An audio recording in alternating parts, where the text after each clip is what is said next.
Up,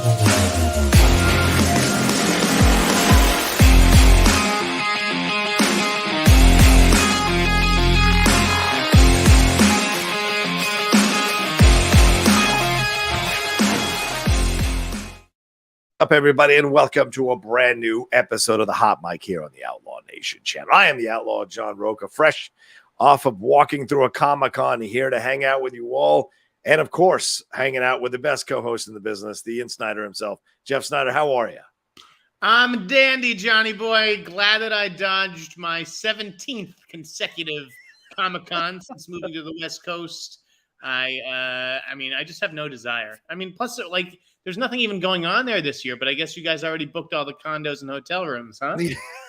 They kind of got you that way, didn't they? They're like, sorry, guy, you can't really, back out of this now. You're stuck in the situation that you're in. So, yeah, my friends are there. My friends are, they have the hotel rooms. They have all that squared away. So, you're kind of in for a penny, in for a pound in that kind of a situation for sure. But there was a Teenage Mutant Ninja Turtles panel today at Hall H. But it's just a bunch of smaller panels for comic books, for video games, for other TV shows and things like that. And but like I said, none of the actors can show up, none of the writers rather can show up. So it's going to be an interesting con, going back to like maybe the early days when it was just focused on smaller stuff rather than big studio presentations for sure. Yeah. So, well, what's your aversion to it? You said 17 years now. You've never gone, even though news breaks there all the time at those cons. Is it just not just, do you have an aversion to going to cons? You can cover it remotely, obviously, in the last, however many years where Hall H has either been live streamed or, enough people are live tweeting it where it's like, you don't even need to be in the room. You only need to be down there if you're doing interviews or if it matters to you and you want to be part of that electric energy and everything. I just, I love the Crow, and I've always said for years, when the Crow is down there, I'll go. I thought it was going to be this summer because the Crow was in the can. It was being like shopped at can or whatever, but nobody bought it, and nobody, I don't understand what the hell the deal is with the Crow, and if maybe it's going to be there next summer, but I've started to hear like that it could get a spring release, at least internationally. Oh, interesting. Okay. So in which case it'll never be a Comic-Con. I won't have to go. It would be the reason to go. I can understand why you'd want to go for the Crow for sure. But I guess hope springs eternal in Jeff Sneider's breast that one day it will happen, for God's sakes, because it's gone through. I mean, nobody thought Flash was coming out, Jeff, and it did eventually come out. So it didn't eventually get made even. So, who knows what the Crow. And maybe the Crow isn't like a Comic-Con kind of movie, Oh, of course it is. It's a superhero movie. It's it is, but like it's not. It's a little bit darker than the average thing that I think gets shown down there. Oh, okay. Walking Dead is down there, right? You know that Walking Dead. They're eating. Crow's way darker than the Walking Dead, please. Come on. But we're going to get into a lot of things here going on in the world of entertainment today. We're going to talk a little bit more of some strike updates. We're going to get into Barbenheimer. It is actually here. Barbie versus Oppenheimer happening as we speak in some of y'all's time some of y'all's time codes there. It's certainly happening already, screenings of Oppenheimer and Barbie.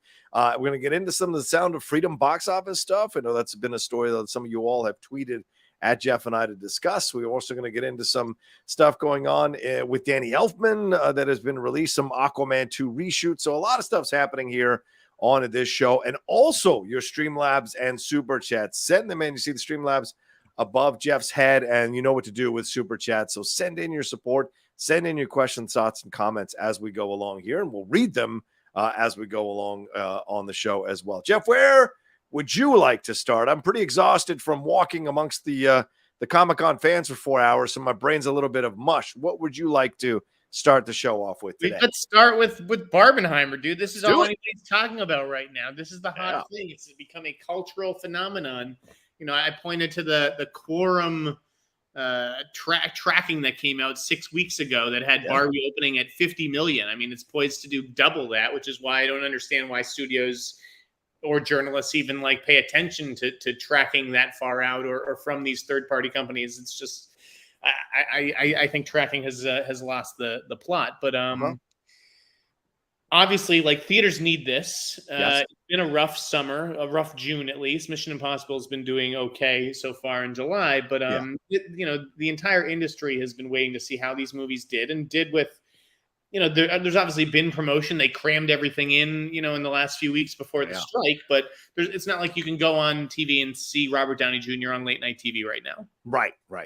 You know, so there's just a lot of curiosity about how these movies are going to do and do up against each other and what kind of legs that they'll have. I think both are poised to be successful. Barbie in particular. Yes. Yeah. But Oppenheimer, you know, only costs, you know, $100 million or so. It's not like it doesn't have to make gobs of money like Christopher Nolan's past films. So I think that, you know, outside of, you know, we're going to review the movies in a second. But I think both are poised for success. What about you, John? What do you make of this whole Barbenheimer thing? I just find it fascinating. Why do these two movies capture the pop culture zeitgeist in the way that they're capturing them? What does it say about us that this is the fascination? Jeff, movies have opened opposite each other all the time. It was like 15 years ago. Dark Knight opened opposite another film that was completely different than what it is. And so there have been films that have opened opposite each other all the time. Why is this one grabbing people's attention so much? Is it the Nolan versus Barbie? Is it the idea of like there's one section of people that it's a very much a female oriented movie, or is it a lighthearted type of fun movie versus something more serious about something that devastated the thousands of people, ended the war, but also probably internally wrecked a man for his decision? So I'm just fascinated why this has been the pop culture zeitgeist moment for these two films. I mean, articles have been written about this. I've seen news reports of people on news reports talking about this. There's t-shirts. It's just fascinating to me on so many levels about why, you know, you can never explain. On some level, it feels like almost less Barbenheimer than Gerwig Golan.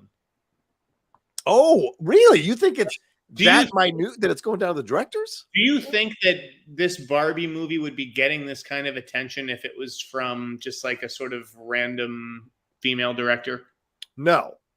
I really do feel like there's something about Greta Gerwig right now. Yeah. I think, you know, is she the biggest or most popular or most liked female director out there? I'd say so.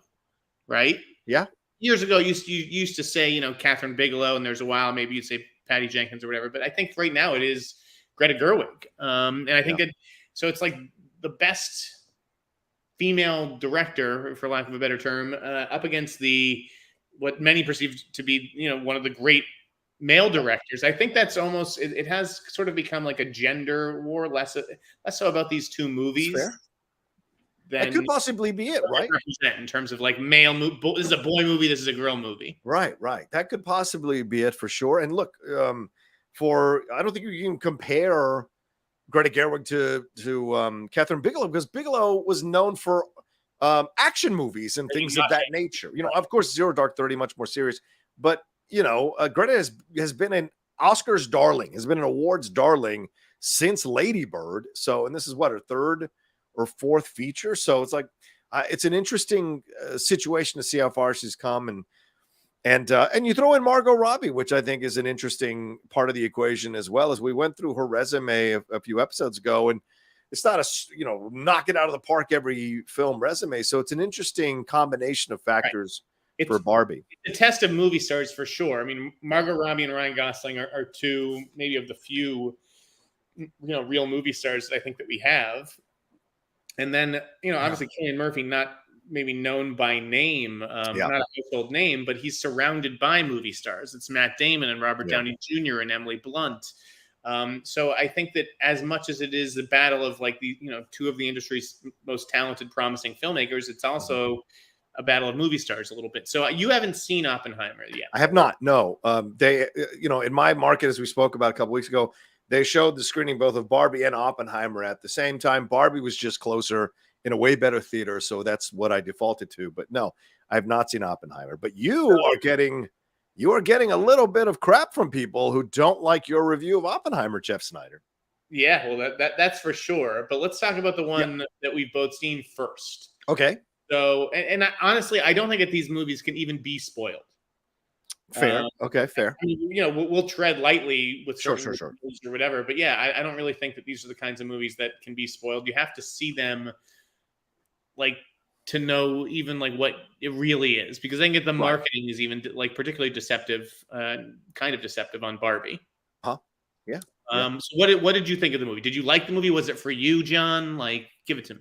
Well, it's interesting because Greta Gerwig, it's fascinating to me. I said this in my non-spoiler review, which is up on the channel now, but I basically said that I always go into a Greta Gerwig film not knowing if the film is going to be for me. It's not that she's overtly female. It's just that she's telling these female stories, and I don't know if I'm going to be able to understand or connect to certain things that are, when you get into the minutia of a female's approach to things, but they're fascinating to explore. And so I have always found myself very interested and surprised by how much I've enjoyed Greta Gerwig's movies, Lady Bird, and especially Little Women, which I loved. And I'm not a big fan of that story, but I loved her version of it. So when I walked into this, I wasn't sure what to think. The rumors about post-production issues, it was out of control. She couldn't handle the idea of this kind. And I came away from the film, although I don't think the story 100% works. I think it gets lost in the middle. The Will Ferrell character, I don't know if they knew what they were doing with that character at all beyond stereotypical one-dimensional portrayal. But I like what her and Noah Baumbach did as writers with the script and her direction, especially with some of the smaller moments, which of course she's great at with indie, but also with indie stuff, but also the big musical moments. I think she really nailed a lot of the grandiose production numbers that are in this movie. But overall, we are so caught up in Margot Robbie's journey. But what surprises us is that Ken is on his own journey of self-discovery as well. It's kind of genius the way that they've turned what's going on in our world and done the reverse in Barbie world and found a happy medium by the time the film ends. And so I think that's a fascinatingly interesting approach to this story that I did not expect, while also calling out the criticisms that people have had about Barbie, not dwelling on it, but certainly calling it out and making it a point of the movie. And I just was surprised at how much I enjoyed it. And really, Margot Robbie, Ryan Gosling, both fantastic in the movie as well. So that's my overall thoughts. What about you? Are you ever going to see this movie again? I don't know that I will, but I enjoyed it when I did see it. So yeah, I will say I don't know that I will. Okay. So, yeah. This movie was not for me. I appreciate, like, the fact that I was even in the theater is a miracle. Which I think really speaks to Greta Gerwig's approach, and that you could get, a 40-year-old straight guy or whatever to come see this movie, and maybe he would enjoy it. It is very clever. I did laugh out loud at several points. There's some really funny lines and gags and stuff. I was surprised by the humor as well. Yeah. Like, it's definitely funny. Is it the funniest movie I've seen in years? Like I read in one review, like, no. I don't think it's even the funniest movie this summer. Yeah. I still think Joyride is a lot funnier, but this was very clever. And visually, it was very creative. Like, I love production design and just how homemade and handmade it kind of felt. Yeah. But at the same time, this is a movie for teenage girls. I do think that it lost its way story wise, in the middle, and then especially towards the end. Right. Yeah. The performances were good. Gosling was amazing. I mean, he's on another level than even Margot Robbie in this movie. This is almost Ken's movie more than Barbie's movie, which is kind of weird. But I also understand it's like, if you're getting this kind of genius, this basically comedic genius from Ryan Gosling, it's like, how do you turn your camera away from this guy? Yeah. I mean, Barbie's sort of playing the straight woman in her own world, right? Yeah. She is, not as fun as everybody around her, really. I don't know. Like, I got out of the theater last night and I was like, yeah, okay. Like, she was the right woman for the job, Greta Gerwig. She was. And this is going to do gangbusters, and this was the right way to do it, as opposed to the Amy Schumer version. Yeah. But I can't say I left the theater on some kind of high or thinking it was a masterpiece. I thought it was all pretty surface, like it was. Anybody could have done that. It's not a masterpiece. It's not. I've seen other people call it that. It's not a masterpiece. You can't have a masterpiece when your main villain disappears for large stretches of the movie and is one-dimensional. You can't have that. And you can't call it a masterpiece if you don't do a great job of introducing America Ferrera and Ariana Greenblatt as the characters that they are. They default to Pixar-level montages to show you background instead of actually having us connect to these characters and their conversation because you're throwing in another subplot in the movie with those two. And so if you're going to do that, you've got to give it its proper due. And I don't think they do in the movie, although America delivers one of those Pantheon level type monologues in a film. And I thought that was people cheered in my theater. Yeah. Which, did any men cheer in my theater? I don't know about that. But I get it. I got why that moment would be rousing to a certain segment of the audience. I found the message a little like perfunctory. But I also, it's like, well, what are you expecting? It's a Barbie movie. Yeah, it's going to be about, individuality and how you don't have to be perfect and that kind of thing. The Rio Perlman cameo was great, though. I thought her part in the movie, I thought was nice. It was a nice touch. It was a nice soft touch, I thought, which surprised me. And Michael Cera was kind of funny too. Michael Cera reminding you that he can still do it if he has to. I didn't. Because I'd been told ahead of time that Michael Cera kind of steals the movie, and I was looking for that, and I didn't really see it. Maybe I was just so impressed with like everything Gosling was doing. Yeah, sit here in front of a Drive poster. Like I think he's just fantastic. And he just understood the assignment here. The musical stuff. I think you're right. It was like well done. It wasn't overdone, which is what I liked. Yeah, and it wasn't like all over the place. And I thought the Ken song, when he's realizing who he is, was fantastic. Just fantastic. Like you said, Ryan Gosling kind of ironically goes next level in this movie, even though this movie is called Barbie and it's supposed to be about Margot Robbie being Barbie, kind of goes next level.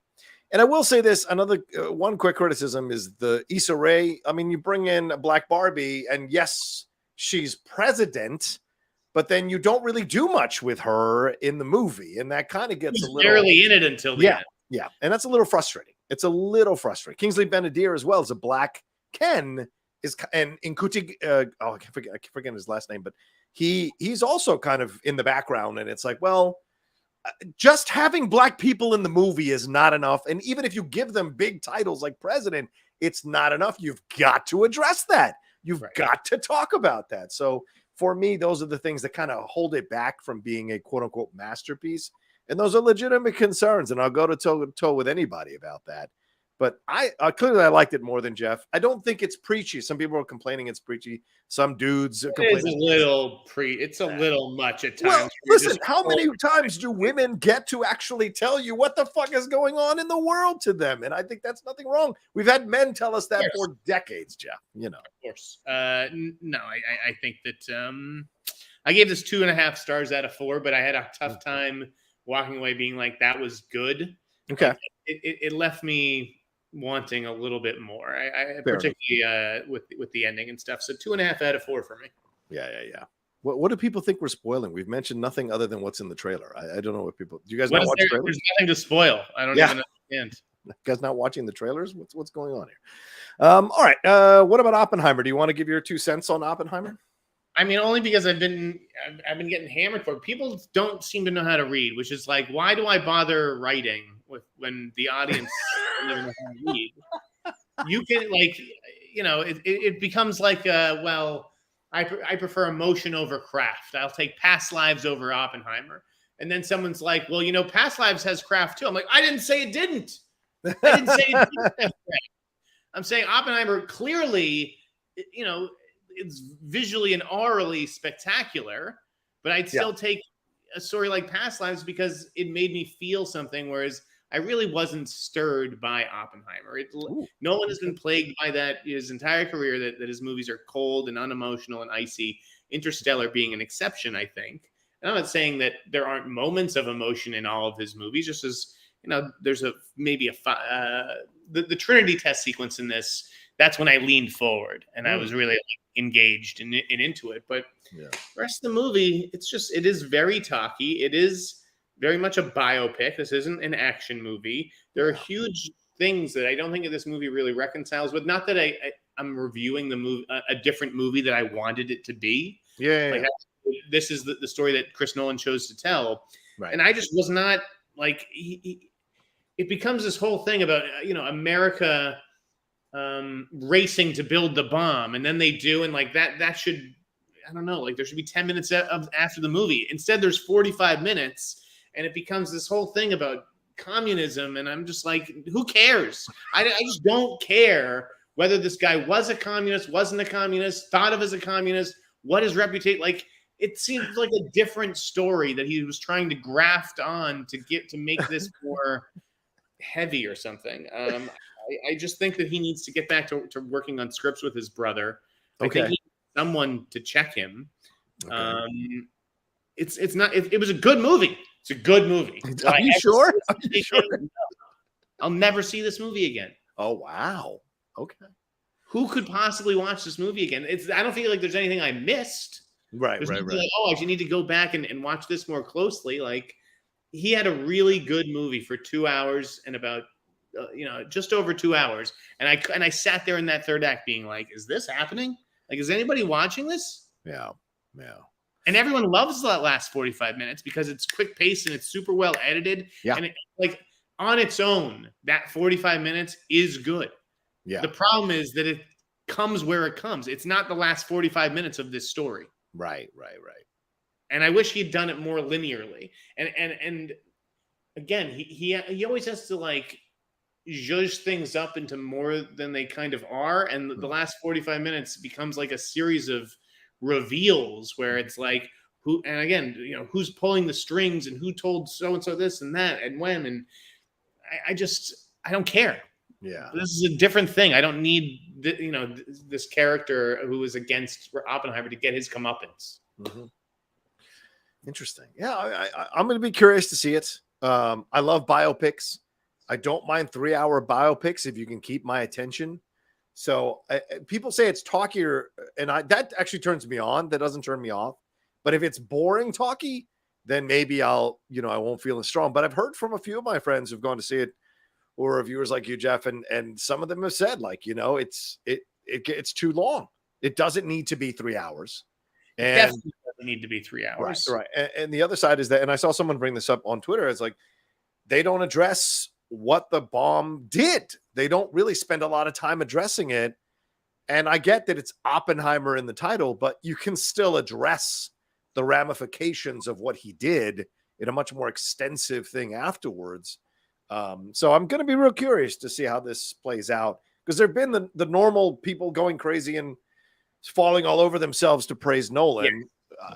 But there's also been some really good critics saying there's a distance here. There's an aloofness, a coldness that doesn't allow you to connect to these characters. And that's certainly been a criticism of Nolan's. And obviously this guy is one of the greatest directors out there. So yeah, I hold him to a fucking high standard. Like my expectations were sky high. I'd heard going into this thing that it was great, and it just did not come close to that greatness for me.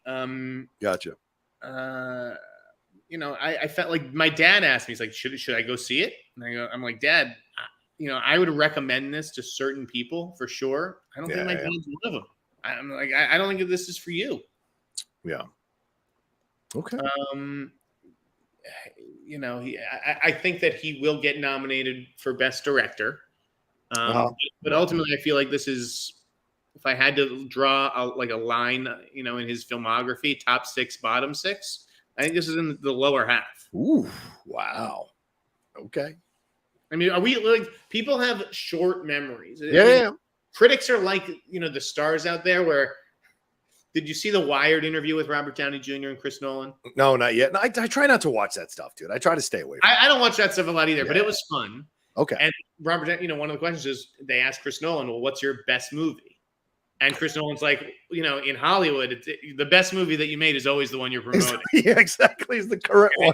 So, but it's like, and I feel like critics are like that too. Like, are we forgetting the movies that this guy fucking made? Yeah.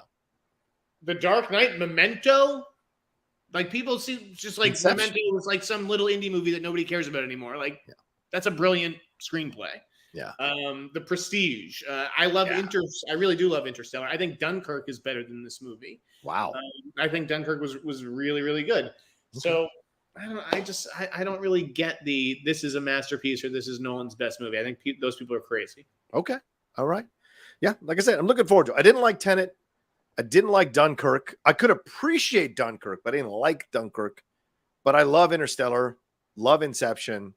I think if you didn't like Dunkirk, you're going to feel similar about this. You're going to appreciate this movie but it's just not like a movie that you come out of that theater after 3 hours and like, wow, that was something. Like, okay, like my friend Heat over here. Okay, well, I mean, Barbenheimer is happening. It's happening, ladies and gentlemen. So I'll try to get into an early screening tomorrow because I got a bunch of theaters around me. Maybe I can get into like a 9 o'clock or a 10 o'clock screening and do a review afterwards. So I'm looking forward to that for sure. Let's take a break and then we'll hit, because we're 25 minutes in, Jeff. Let's take a quick break and we'll hit some of these StreamLabs Super Chats and then move on to our next topic right after this.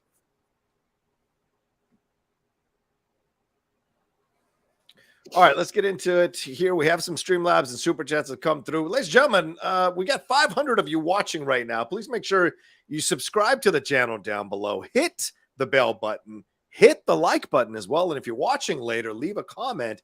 But if you're watching now live, send in your support here. Streamlabs and Super Chats are what fund everything we do here on the Outlaw. Well, it's part of what funds everything we do here on the Outlaw Nation channel. So supporting the show in that manner would be most appreciated. Let's hit these Streamlabs here. We got 3 of them so far. Super Chats here. Jay Westridge, Comic-Con move to Viva Las Vegas. Oh my God. The last thing you want is Comic-Con in Vegas, Jeff. That just seems to be a recipe for danger and trouble. Yeah, I completely agree. I think it's actually nice to have something in San Diego, even though I've never attended.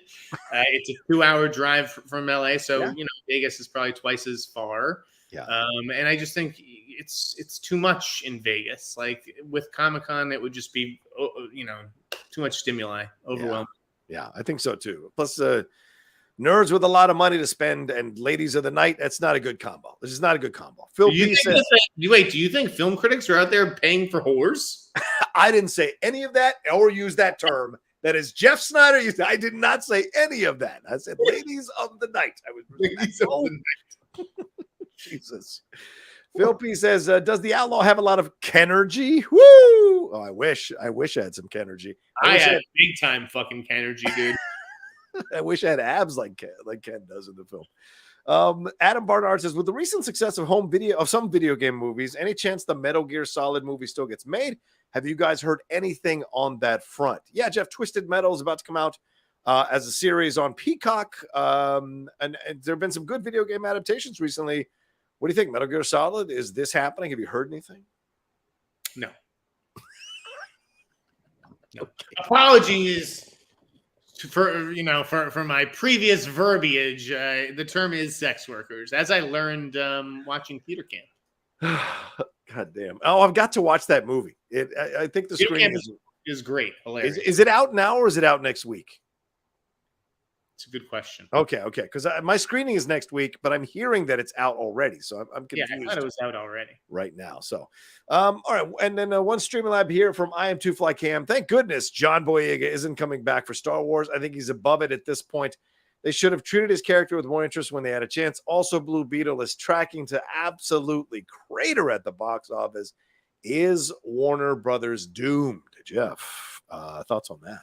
Is Warner Brothers doomed because Blue Beetle? I mean, I don't even understand the question. But no, Blue Beetle is not tracking very well. Yeah, it isn't. It isn't. And we're going to get into that. Who's the movie star? Who is the movie star behind that? Is there anybody? Does it have anybody in it? Not movie star, no. But Jolo Mardueni, of course, with Cobra Kai. But, you know, that is a streaming series. So but there's no, like, you know, Ava Longoria is the mom or something like that, or... Yeah, there's Susan Sarandon, but hasn't been a movie star in quite some time. So Jesus Christ. We'll get into WB in a second and answer your question, I think, a little more thoroughly. I do like him. Jacob3248 says, hi guys, I've been watching The Crowded Room on Apple. I really like the show. I didn't understand the big deal on Twitter about Holland's gay scene, Tom Holland's gay scene. They were not even naked, LOL. Have you seen the show or the scene? What do you think about them, Jeff? The Crowded Room? Yeah. I watched one episode. I haven't gone back.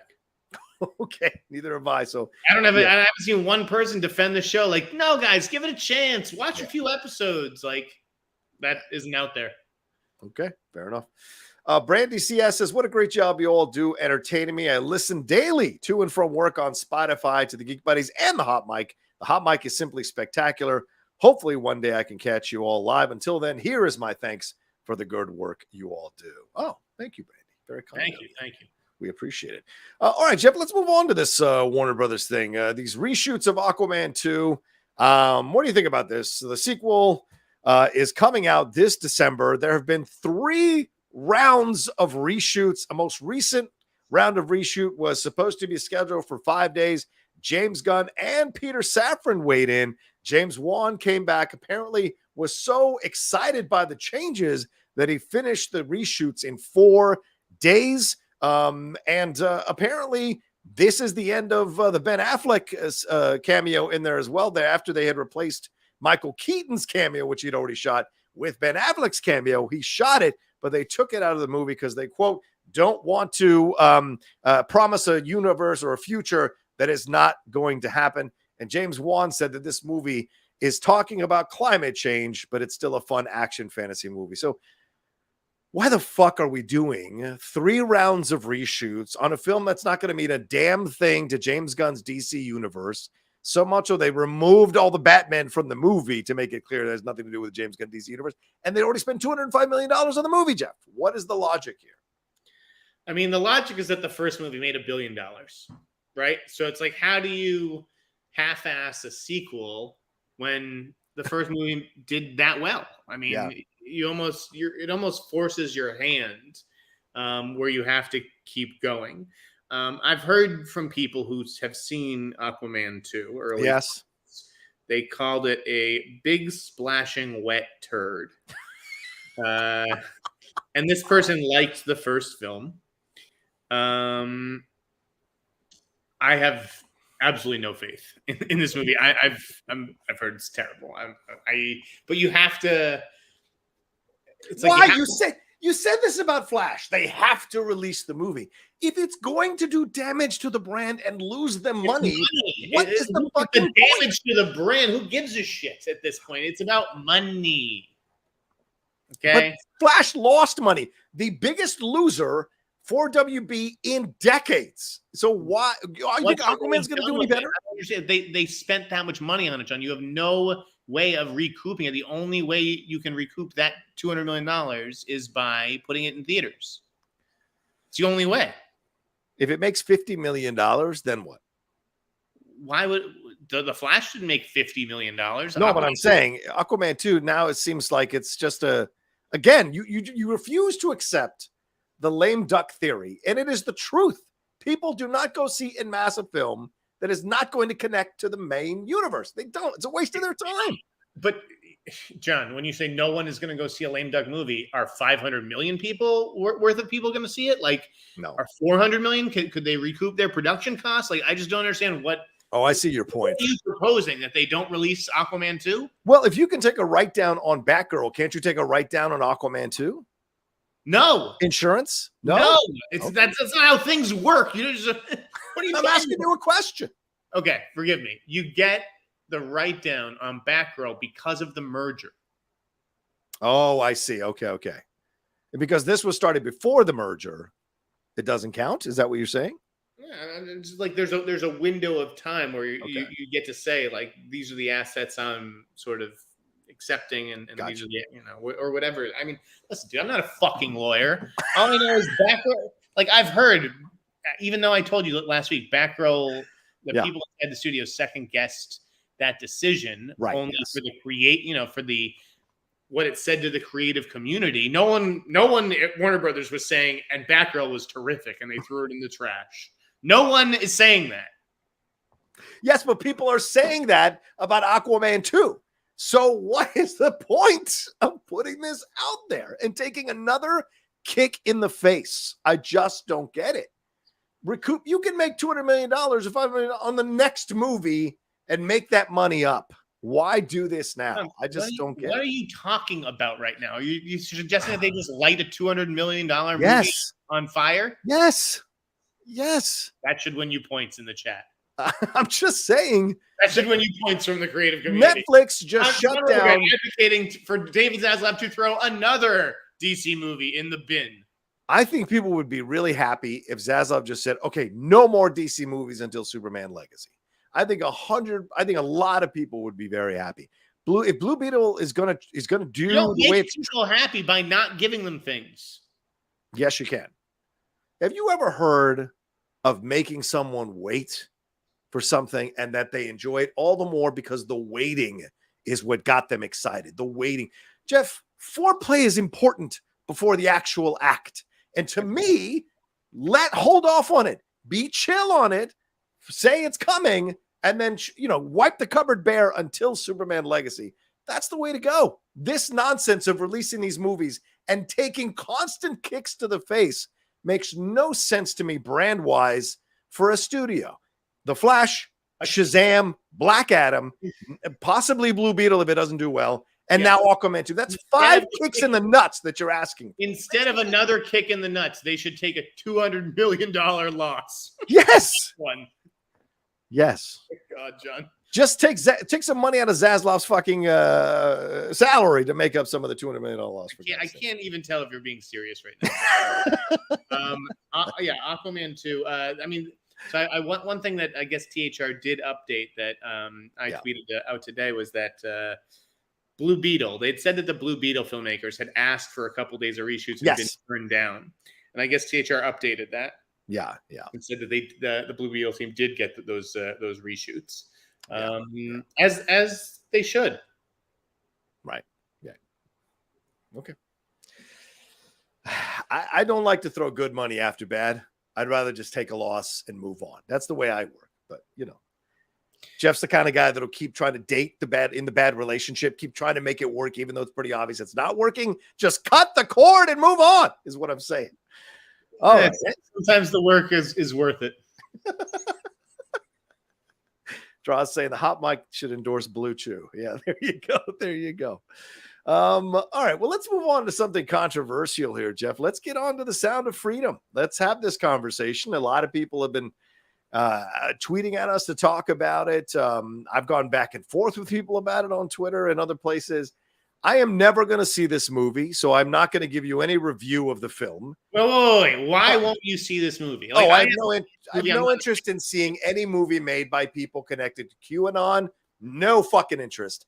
I don't care what you could be making the Muhammad Ali biopic. I still won't go fucking see it. So you could do the Washington Redskins fucking Super Bowl years with Joe Gibbs QAnon, and I won't go see it. When you say connected to QAnon, I don't really know what that means, but okay. Well, that's the problem. And that's why people think it's an innocent little film that's getting unfairly pillaged by the left, which is bullshit. The guy it's based on has fabricated or overstated his efforts on the child trafficking side of things. Jim Caviezel has come out talking about the fact that there are things that are involved on the QAnon side, that he believes in these QAnon things. He appeared on Steve Bannon's podcast saying that QAnon is a good thing. He supported Ballard's viral theories. Do with this movie, it's just these are the people. Ballard is the person that is the lead of the movie, the character that's the lead of the movie. Jim Caviezel is playing that character. Yeah, okay, I get that. Let me ask you: if Terrence Malick makes another movie and Jim Caviezel is the lead in it, will you not see that Terrence Malick? Yeah, movie? Probably not. Probably won't go see it. So you're done with Jim Caviezel? Yeah, I am. And I own Last Temptation of the Christ, by the way, and I'll probably never watch it again. And it's unfortunate because I think that's absurd. It's my right as a human being. I can still see Woody Allen movies and Mel Gibson movies, and I don't care about Jim Caviezel being in a connected to QAnon or what his insane theories may be. If he's in a movie that I want to see, I will see the movie. Okay, that's your right. Sound of Freedom. This is a movie that had almost no promotion. It felt like going into it. Well, grassroots promotion for sure, but no promotion mainstream for sure. I don't hang out in church groups on Facebook, so I saw absolutely no promotion and didn't even hear of this movie until it came out and had a successful opening weekend. Now, the company that put it out, I think it's Angel Studios. This movie, has it crossed $100 million? Yeah, it crossed $100 million domestically. It is not showing overseas. So it's making all its money here in the States and is, I think, 16th right now and is perched to pass Scream 6 and a couple of other domestic. This is an insane number. The question is, though, can you believe the number? And now when you say believe the number, do I believe that $100 million worth of tickets have been sold? Yes. Do I think that $100 million worth of people have seen the movie? Absolutely not. Right. That's not what's happening. Right. So this is church groups who, Yes. basically buy out theaters and, entire showings. So, Yeah. and then they have these tickets, right, that they donate to people to get them to go, to go see it. Do I think people are lining up for these free tickets for the Jim Caviezel movie, Sound of Freedom? No. Right. Do I think 10% of that 100 million is probably real? Yeah. Maybe even 20%. Yeah. But yeah, as far as like actual admissions, it's not even close to that. Yeah. Yeah. You're seeing the TikTok videos of people who are QAnon people going in to the AMC theaters specifically, and they're complaining that the volume is too low on the movie. They're going into empty theaters claiming that it's sold out. The truth is, all these church groups and all these people are buying up all these tickets, but no one is taking them. One of my friends, one of the followers rather, tweeted out the fact that someone in their church group bought like a bunch of tickets for Sound of Freedom, couldn't give them away to any of the church members to go see it. So it's an interesting way of gaming the system.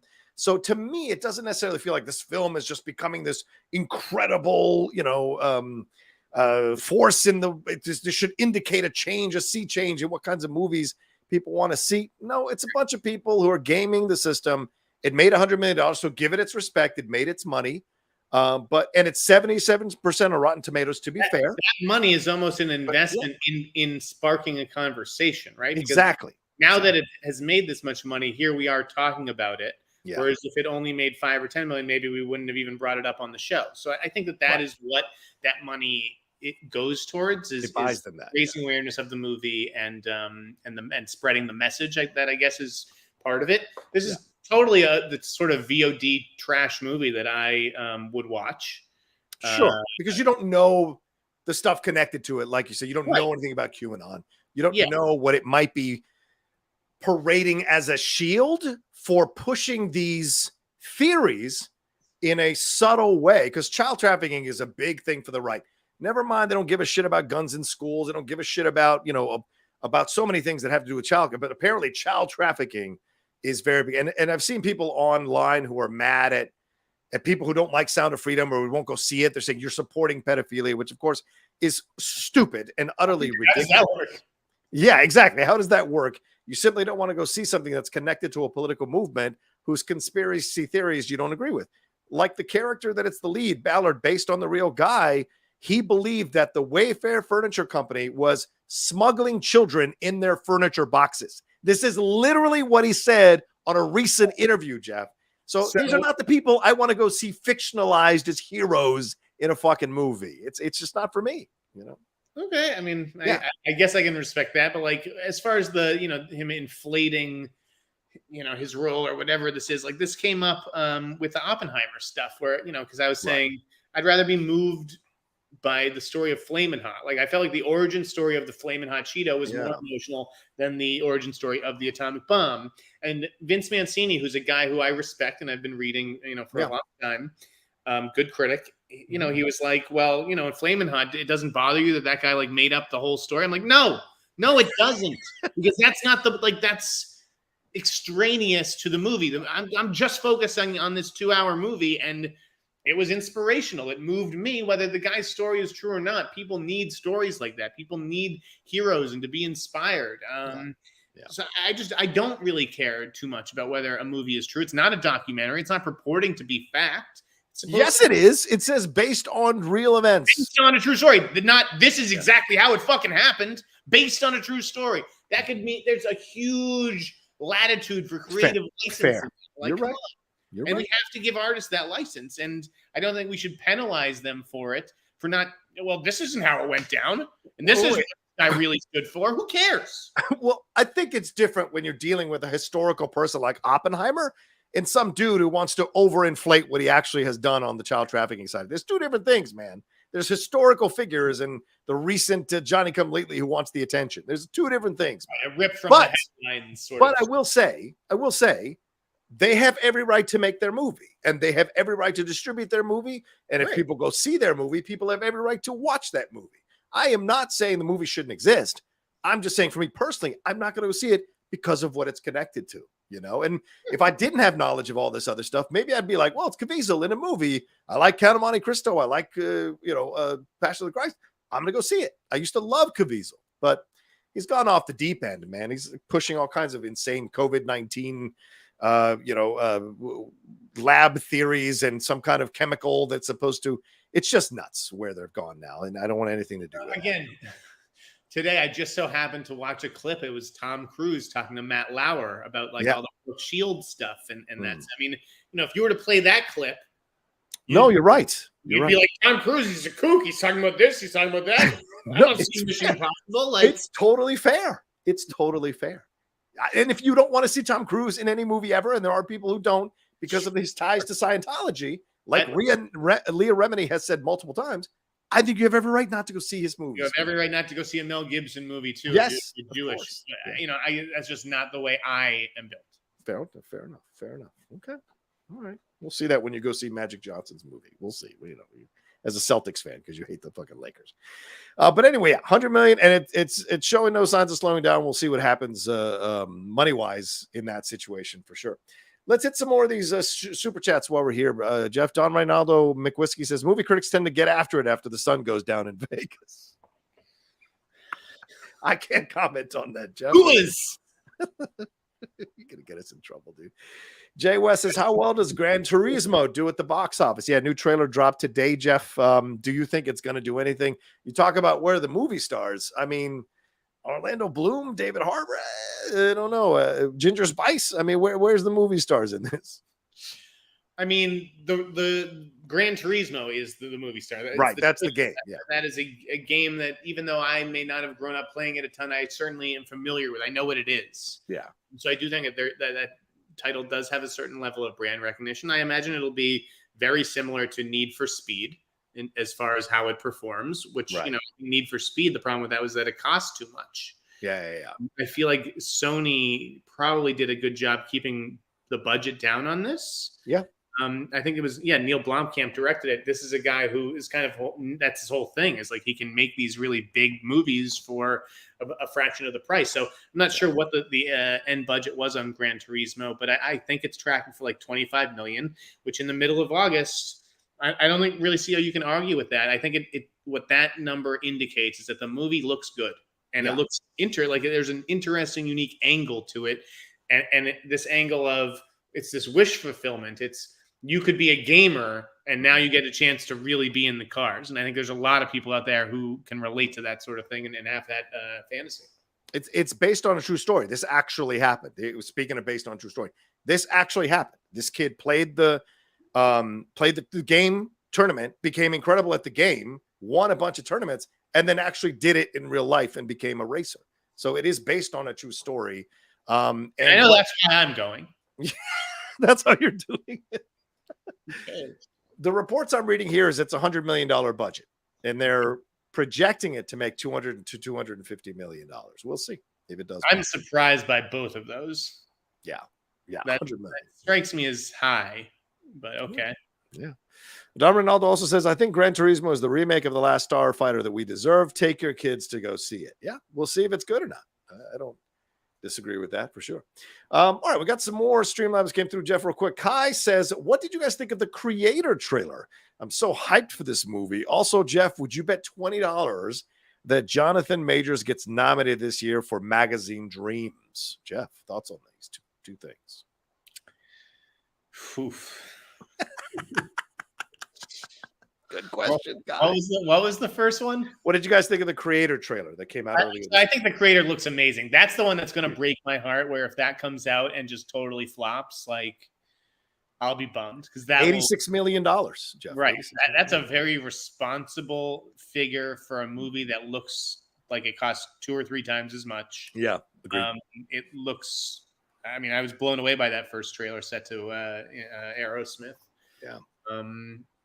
Yeah, I'm looking forward to it. I'm looking forward to seeing John David Washington be an action hero of sorts without the baggage of being in a Chris Nolan movie. Fair. And do you think Jonathan Majors gets nominated for Magazine Dreams, considering all the drama surrounding him? I don't think that movie will ultimately come out this year. I would be very surprised if it came out in December. I don't know when the next court hearing is or when things are supposed to be resolved, but like,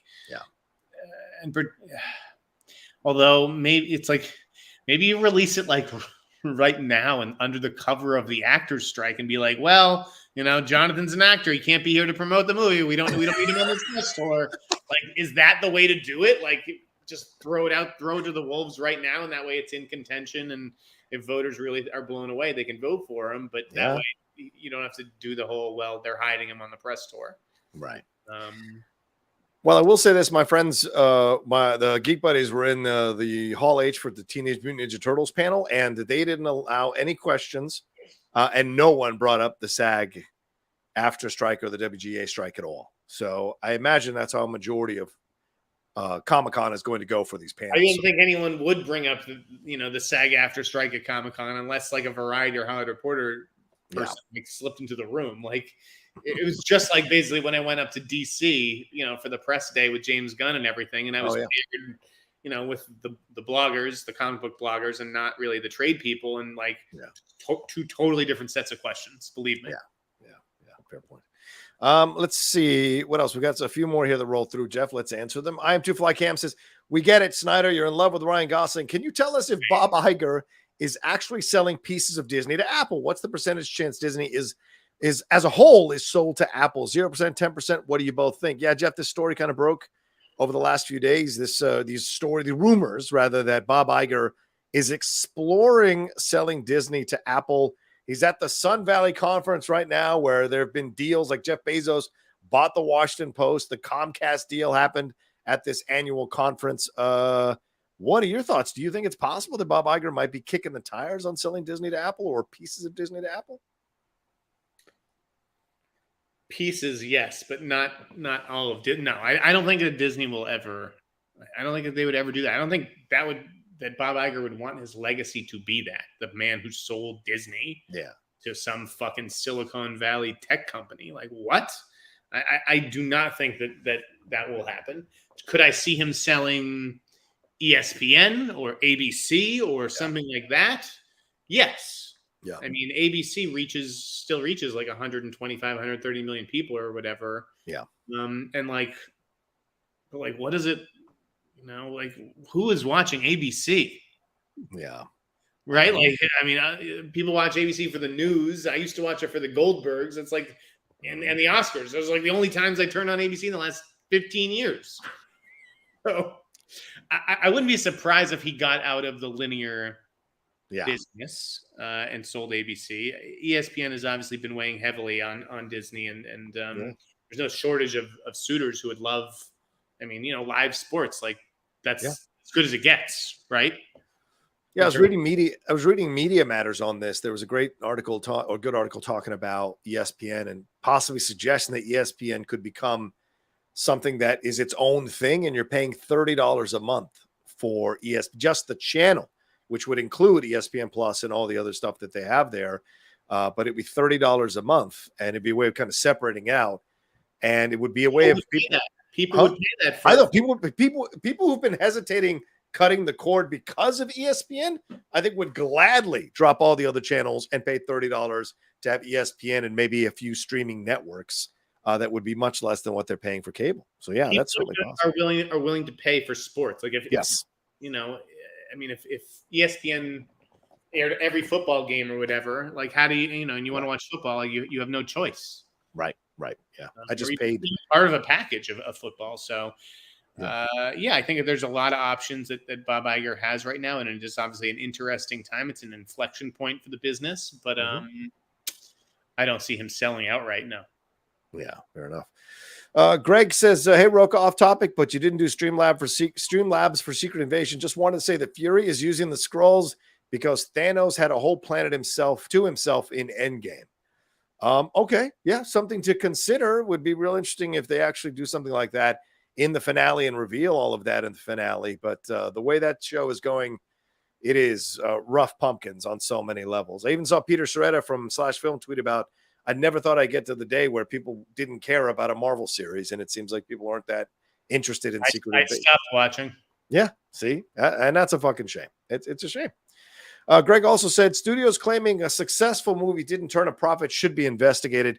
Do you think studios are greenlighting these massive budget flops just to skim money off the top? Saying you're losing money and paying yourself millions in bonuses is fishy. Jeff, I mean, these are valid concerns that are popping up around the strike because of how some of these budgets people feel are overinflated because these executives and these producers and these honchos are stuffing their pockets possibly. What is your thoughts on all this? I mean, I don't know if that is like, I don't know if that's how film budgets work necessarily, but do I think that the people running the show have gotten greedy and are stuffing their pockets at the expense of, just the average worker? Yes, 100%. Yeah.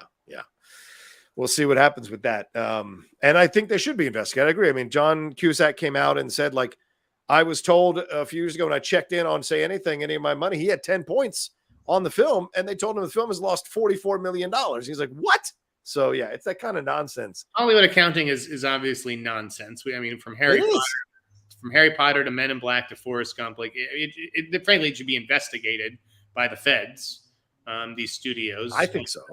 Yeah. But what was I going to say? Like, did you see? I think SAG, even in their negotiations with the AMPTP, like the studio said, they acknowledged that we don't pay on time. Right. Yes. And it's like, well, why not? Like, why don't they have to pay on time? And can we get someone who enforces this kind of thing? Can there be a financial penalty where if they don't pay on time, then they got to pay even more? Like, I think someone even came out and said, it may have even been Jeff Katz. He was like, yeah, we knew that we weren't paying people on time because we're like hoarding money for the quarter to make our quarterly result look better or whatever. And then at the start of the next quarter, that's payday. And we all just spend all day sending out checks. Yeah. It just kills me that, like, actors have to show up on set on time. Writers have deadlines to send in scripts, but studios don't have anything to, make sure that they're paying these people on time. Yeah. Fair point. Ambling Soul, Cheryl, she's in here. She says, I have finally been sucked into an internet drama. I have gone down the rabbit hole on the Colleen, Ballinger, Miranda Singh situation, and I finally thought it is calming down. Then a Vanity Fair writer stuck their foot in it. I want Jeff Sneider's thoughts on this. Jeff, do you know anything about this Colleen, Ballinger, Miranda Singh's situation? I mean, she was sending like lingerie to people, right? Underage people, yes. To young fans. I mean, it's weird. She's a weirdo. I don't think she sent any like nude photos or anything. I don't think was she accused of grooming or? Yes, she's been accused of grooming. Yes. Like grooming for what? Like grooming for sexual purposes? Like, because I don't understand that to be the case. Yeah, I think it's grooming to keep these people watching and to right. It's just like grooming you as a 13-year-old fan to like, hey, I want you to stay with me until you're way beyond the appropriate age for my content or whatever. Yeah. I think it highlights that you need to have boundaries as a creator. Right. You need to understand that, you're the creator, they're the audience, and the power that you have over these people. I mean, I went on a date with a fan, right? This was around the time of the Ben, what was it, Ben Goddard, that issue? Oh yeah, sure. I went on a date with a fan. We had a nice time, but when I did not want to continue, like it got scary, and it was like, well, this is exactly why you don't go down that rabbit hole in the first place. You're such an idiot. You're such a fucking idiot. I love you, but you're such a fucking idiot. Listen, how many relationships have started with someone sliding into somebody's DMs? I mean, I don't know how many. It can't be that many. Zillions, right? I mean, right? So someone slid into my DMs and is like, it's nice as a guy. Here's this pretty girl saying, oh, she thinks you're attractive and she likes what you do. Oh, well, let's grab a drink sometime. Let's talk. And I learned a valuable lesson, I feel like, from that entire thing. It's not that anything like illegal or newsworthy happened. It was just, I don't think this is, I don't want to pursue fans. So I think that's the whole Colleen Ballinger thing. Do I think that she's some pedophile monster? No. Just clearly someone who maybe crossed an ethical or moral line and gets caught up in the wave of cancellation. I mean, come on, do you think this woman's a predator? Like, no. I don't know. I mean, she was in these underage chat rooms. She was talking with these people. She was revealing stuff about herself. Fans are underage. I think that's the weird thing. Yeah, don't do that. How hard is this, Jeff? Stay out of that situation. I don't understand why it becomes something like, oh, these poor people got caught up in it. You have a fucking brain. She's 30 years old. It's not illegal to talk to underage fans. I would not advise. No, it's not illegal. Lingerie, but that's the part that gets where it gets. You know what you're doing. You're messing around with underage stuff. You shouldn't be doing that. It's simple as that. It gets you into trouble. And then that ukulele video where you're essentially ridiculing the criticism of that is stupid. Yeah, absolutely stupid. I don't understand dealing with it in character. I mean, because it felt like she was almost in character like that. Yeah. I mean, obviously, this is someone who blurs the lines of like her persona. Again, I don't watch any of this shit. I'm just going by like some of the stuff that I've read. Right. No, do I think that she's some horrible rapist, monster, pedophile? No, I think that's just like crazy. People have no idea. There are levels to these things. I don't think she should lose her career because of this. No. Okay. I think the public tells you if you're acceptable or not. And she lost 190,000 subscribers off this controversy. Yet her views went up to 14.6 million. So, what can you say? The balance is always there. All right, we're at half an hour. Let's take another break, Jeff, and we'll get into some other stuff now that we've solved the internet drama on that one right after this. Jeff, let's get into some strike updates here. Ted Sarandos coming out with some comments here saying that he's from a union house and he wants this thing to be settled of all the people, even though they're out in Sun Valley taking pictures of themselves, enjoying the luxury of the rich. He came out and he's the one saying that, he'd like to see this solved. He thinks it should get worked out, even though Netflix is one of the main perpetrators of the situation that actors and writers have been complaining about when it comes to streaming. So do you find that this is just fucking lipstick on a pig, or do you think this is actually his real thoughts? He really wants to come to an agreement on this? Because I think when we were first considering and talking about the strike, Netflix was one of those people that I think you mentioned that they want this thing to happen so they can start killing deals and what have you. So what are your thoughts on all this with Sarandos' comments? I don't think you can believe a word out of any of these executives' mouths regarding. I agree with that. Like, these are not objective people to be trusted. These are rich people who got rich for a reason. Yes, exploiting people. Yeah, basically. Netflix, I think, is best positioned to weather a strike. It has a ton of content. Sure. 100%. And you can drag that content out. And, it's also been investing in international content in a way that a lot of studios have not, right? So it can put out the next, what was the Omar Sy series?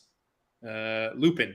Oh, yeah, Lupin, right, yes. And hits in Lupin and Squid Game and just like, what's the Spanish heist movie? Is it Heist? Oh, yeah, the platform? The platform, isn't that? Money Heist. Money Heist. Yeah, Money Heist. Yeah, exactly. Money Heist. So it's like you can find franchises and stuff all over the world. Yeah. The way that, I don't think Hulu can necessarily. Yeah. I kind of feel, can I throw this out there? Jeff, I want to get your thoughts on this. I kind of feel like they saw it coming. I kind of feel like these streamers saw these strikes coming. And Netflix has really invested in international stuff over the last couple of years. Really, a lot of Indian content, a lot of content from multiple countries overseas. I see what's new. I always cycle through what's new on Netflix almost every Friday. And there's a bunch of stuff from other countries that are produced, like Asian, North Korean stuff, Japanese stuff. And reality competition shows. Yeah, competition shows as well. And then Max as well. Max making the merger to bring over all these reality shows to, in essence, prop up that streaming service in case these issues popped up with the strike, with newer content not being able to get done there.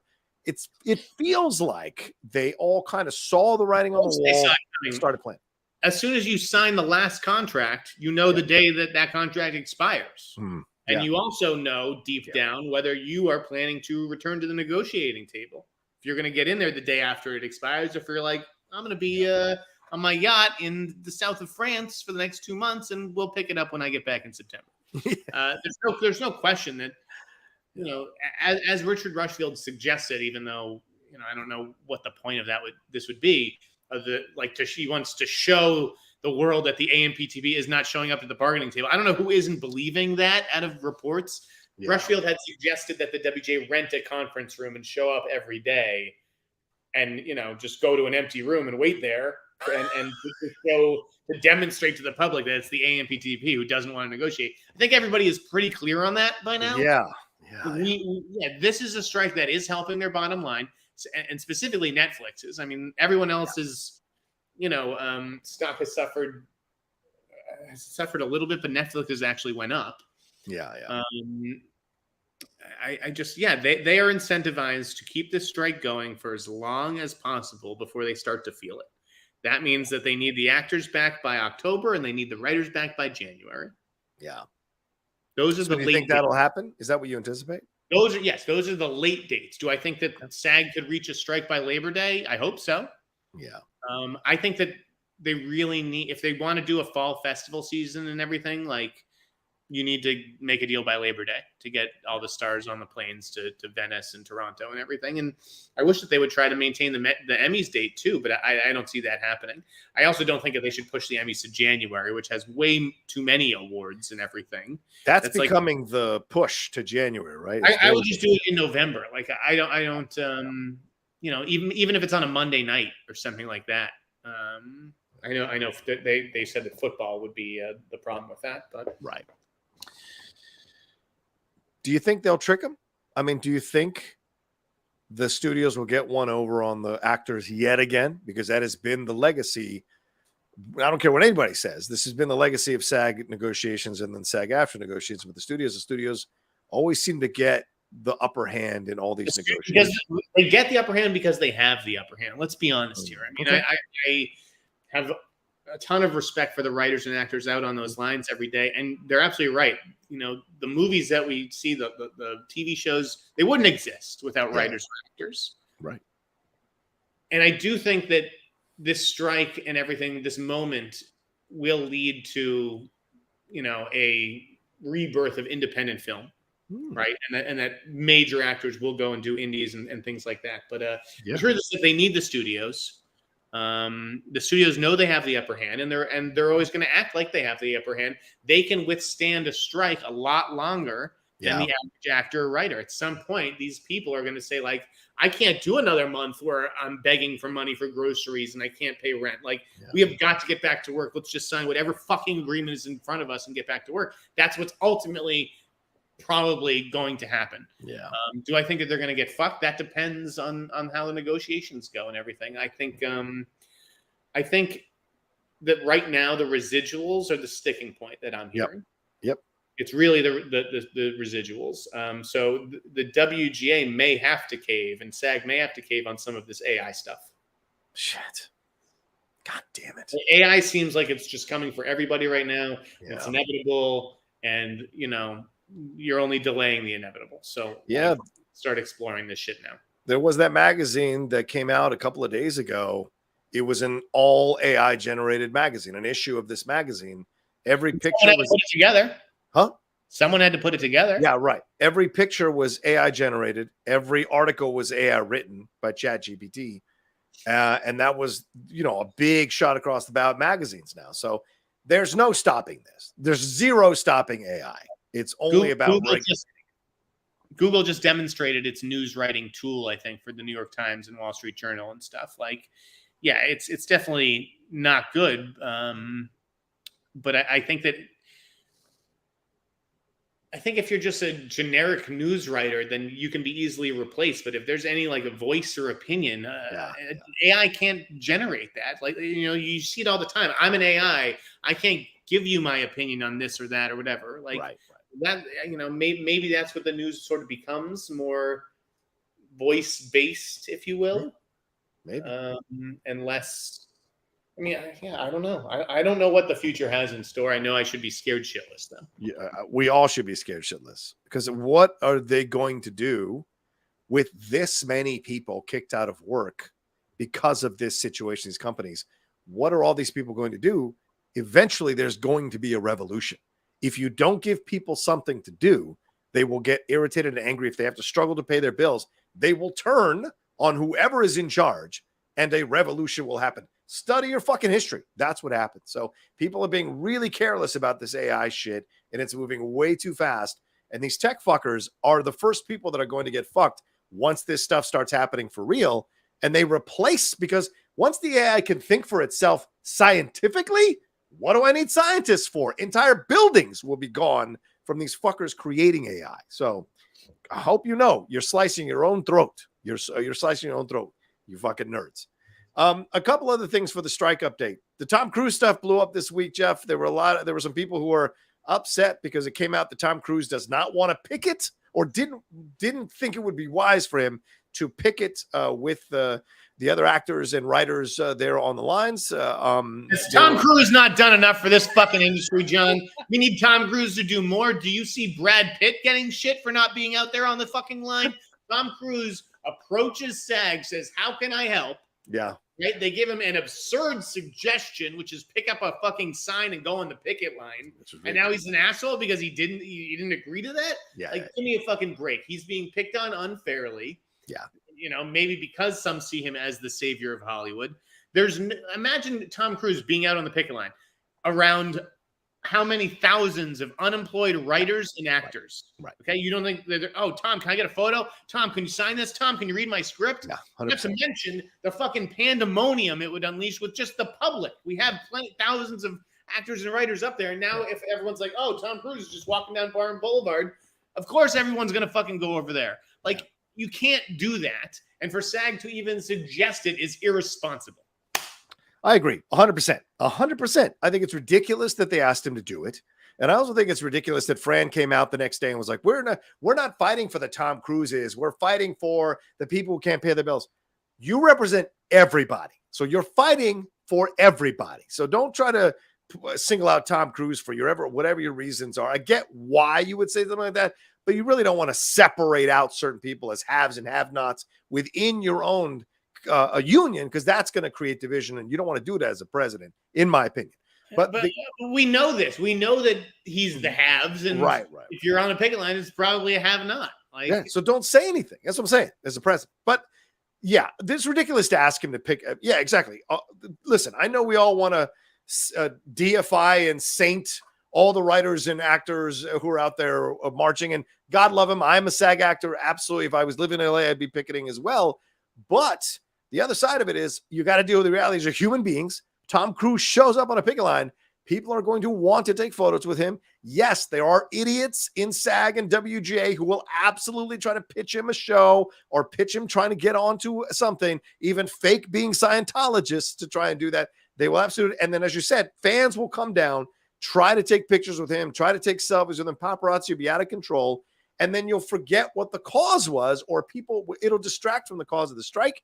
And some of these egos, I think, will get involved as well, where these other actors who are used to getting, their pictures taken and people running up and are seeing Tom Cruise suck all the air out of the room, and they'll get a little jealous. So you don't want to cause any of those issues. The trades are already doing that, where it's just like, it's all just tales of A-listers and people they can slap in a fucking SEO headline. Yeah. It's not the tales. I mean, not that they don't tell any of these stories of just blue-collar people struggling to get by in this town, because the trades certainly do explore that. But for the most part, the news blasts that come through, there's a recognizable name in the headline. Right. But it would never be enough, John. You'd go down there for an hour or two, and then people would be like, well, he didn't do the whole day. We were here for 6 hours. He only did an hour or two. Like, you can't win. You can't win with people. And if he did the whole day, why didn't you do the whole week? Why is only one day? Yeah, you're right. 100%. It's a lose-lose for Tom Cruise to do this. But the other side of it, Jeff, and I would love to hear your thoughts on this. The report's coming out that he tried to work out a special provision so that he could promote and continue to promote Mission Impossible 7. No, I mean, the actors for Oppenheimer walked out of the London in the middle of the movie, of the London premiere. So what do you think about Tom Cruise trying to negotiate this special exemption for Tom Cruise to promote Mission Impossible? Just for him or just for his movie? Or I don't think that's not what I took away from it. What I took away from that report was that he wanted everyone, the actors of Hollywood, to be allowed to promote the summer movies for the health of the industry. Yeah, but that's also helping him. It'd be different if he didn't have a movie coming out, Jeff. Then that'd be more magnanimous. But this is a little self-serving, don't you think? Okay, sure, but it's not like he just I want to be able to promote mine and nobody else should be able to promote theirs. Well, yeah, I'm not saying you said that. But. Yeah, I can you blame a guy for he's just spent 2 years or maybe even longer, 3 or 4 years of his life making this movie. Now he's being told by somebody else he's not allowed to promote it if he wants to. Well, that's the game. You're in a union. That's part of being in union. You have to make sacrifices. Because if you're Tom Cruise, all you need to do is say, okay, goodbye. I resigned from the union and now I can do whatever the fuck I want. That's fair. Like, he's lucky that he decided to stand in solidarity with him by still paying dues. He doesn't need a union. He doesn't need them. That's one last thing. People like, and believe me, I've talked to plenty of people these last few weeks. If these guilds and unions aren't careful, like, they could blow up and disappear. Yeah. The same way the AMPTP could break ranks, and Paramount could be like, you know what, fuck all these people. I'm gonna go make a deal myself. Yeah. That's possible. It's an interesting time right now. This strike is very, very interesting. Oh, real quick, Ron Perlman threatening Bob Iger's life. Any thoughts on this? Jeff? Probably not the way you want to go about things. Yeah, I just don't think we need any more violent rhetoric. Yeah. I think that, tensions are already inflamed. Believe me, I wanted to make so many jokes the last few weeks about certain things, like especially Treegate.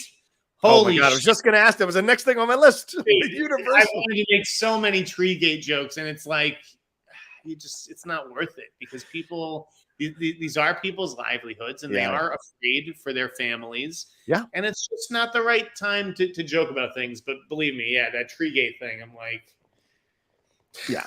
I love Universal's statement. We work with licensed arborists, okay? like check the licenses. Let's see when these licenses expired. Let's do a fucking 4-reporter investigation on the arborists. Yeah. For those of you who don't know, Treegate, Universal Studios out on Lancashire Boulevard, they already had construction going on the sidewalk, which, to be fair, had been going on since May. So it's been difficult for people to protest or strike there. But then they cut the trees, like sheared the trees of all the shade from that area where people were picketing. And so a lot of actors tweeted those photos, put it out there. People called the Burbank government and asked them if Universal Studios had the right to cut the trees, and they don't. Those are Burbank trees. So Universal came out with, we spoke to the arborist and licensed arborists, and they told us we could cut these ficuses, and then they put out tents the next day. So, I mean, clearly but this is old school 1940s leg breaker type of approach to things. It's petty, but like, what do you want? Like, the writers are like, we're saying that Universal are the worst people on earth, and then they take our shade. How dare they? Like, yeah, I guess you guys are at war. Like, they're going to do anything they can to piss you off, to try to alleviate the foot traffic in front of their gate, to make it as inhospitable as possible for you guys. I'm surprised not every studio didn't do something like that or announce, actually, we've decided to repave the driveway in front of the gate this week. So, you can't walk back and forth in front of it. I'm just surprised more studios didn't do that. Yeah. Wow. I think that there's like maybe some sort of law against you can't prevent people from picketing. That's what I'm saying. Yeah, that's what there may be something to that, but like writers complaining about shade from like a few trees, like, guys, wear a hat. I don't know what to tell you. It's hot as balls out there. I get it. You want any little like advantage that you can have, but we don't need 10 Treegate stories on Deadline. Who ordered the trees cut and all this? It's like, you're losing the plot. Wow.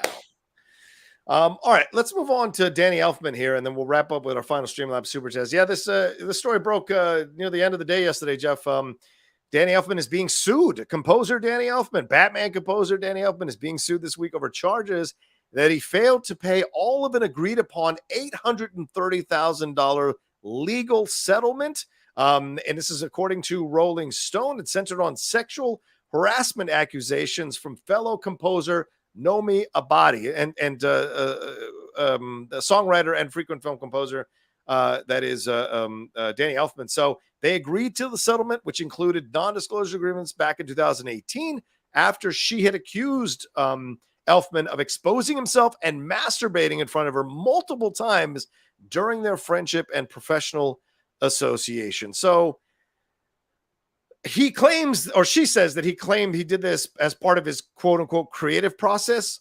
What the fuck, man? I mean, what are your thoughts on all this nonsense? And doesn't look good for Danny. How stupid are you? Just pay the fucking money, Jeff. Right. That's the thing. It's like, so wait, because his statement was like, nothing happened and we had the consensual thing. And then when I wanted to end it or said it wasn't going to go any, further, she did X, Y, and Z. Right. But it's like, I don't know, John, if I'm not going to pay someone $830,000 if I didn't do anything. If I signed the agreement to pay them, right, then yes, I'm going to pay them. I'm just like backing up even before then. So, before we get into the not paying, if you're settling for $830K, like, clearly, I think you are admitting some sort of wrongdoing, or you're paying to make something go away. Because if there really was nothing, I think you'd stand up for yourself and put out the statement then. But you're right. If you sign the settlement thing, pay up. Like, what are you doing? Yeah. Also, man, I'm so sick of these fucking men coming out with this nonsense. Like, listen to part of the statement. I allowed someone to get close to me without knowing that I was her childhood. Oh, sorry about that. I allowed someone to get close to me without knowing I was her childhood crush and that her intention was to break up my marriage and replace my wife.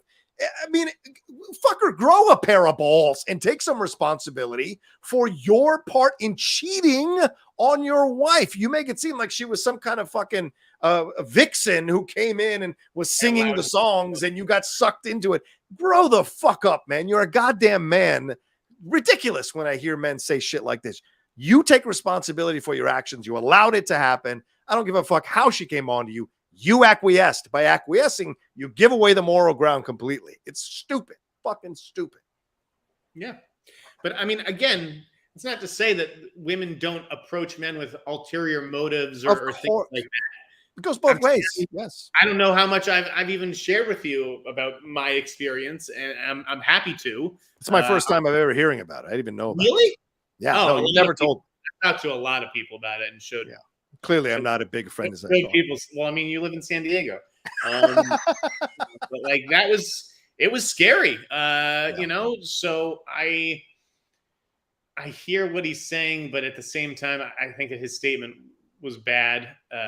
Nothing looks good here for Danny Elfman, and it's a shame because I do love his work. Yeah, it's terrible too. I mean, because people were just lauding him for the long relationship and marriage and successful marriage with Bridget Fonda, and now this stuff. That's who he was married to? Wow. Yes, he's still married to her. He's still married to her. The jar, there's a thing about a jar of semen. Yeah. Right? And he claimed it was just Cetaphil. And it's like, even if it is just Cetaphil, what a weird joke to send to a professional collaborator, right? Right. Yeah. These fuckers get caught, and they always come up with the most insane reasons for the things that they did, instead of just coming like, you know what, fucked up. I got horny. I had sex with somebody. It went too far. She has clear, like, you could even say that, because this happens. All of us who've been in relationships, we know the truth.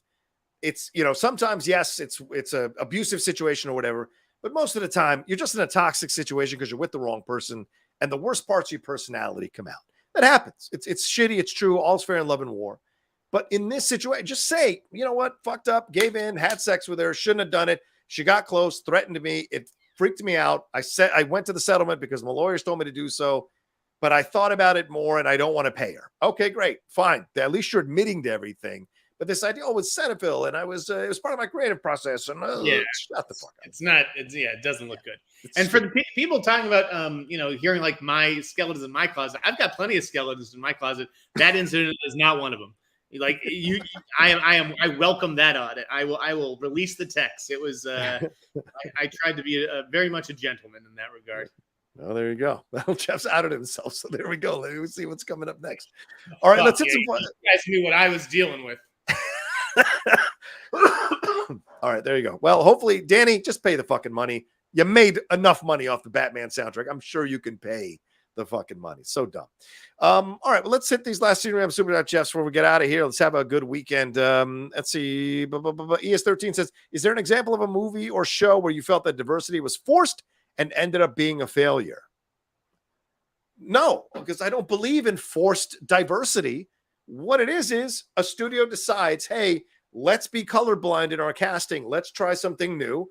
Let's hear the people who want more diversity. Let's cast someone of color and a good someone of color, and let's see what happens. It's not forced diversity. I hate that fucking term. But Jeff, do you have an example of this? Not really. I mean, like, something like Ghostbusters is like a strategic decision. To say we're going to reboot this with a female cast and everything. I don't feel like that's forced diversity, although I think it was certainly a miscalculation. Well, the film wasn't good. If the film had been good, I think people would have liked it, Right. Yeah. I mean, nothing comes off the top of my head, but I do think that I'm not saying forced diversity in movies where, like, it was going to be a white person cast and they forced someone else into it. I just think that there were certain development decisions made over the last 5 years in an effort to placate an audience that was never really there. Yeah. Fair point. Crashing Cody says, so Rocha won't see a fictionalized version of Tim Ballard, but okay with fictionalized Oppenheimer, who's responsible for deaths of a lot more people. Well, Tim Ballard is a nobody, and Oppenheimer is a historical figure who split the atom. So you're comparing an ant to a human being. It's two completely different things, in my opinion. And I don't think they're on the same level, in my opinion. So to me, yes, I'll go see a historical biopic where a man feels the weight and the pain that he is and the regret of his decisions because of the deaths that it led to, versus a man who is trying to kiss his own ass and make himself look good so that he can keep scoring political points. Two completely different situations, my man. But, feel free to feel differently than me. So that was for me. So, Jeff, you don't have to chime in on that. Owen Lanning says, off topic, but watching season 3 of Righteous Gemstones, and that casting director needs a huge raise. I cannot believe how well they nailed the kid versions of the siblings.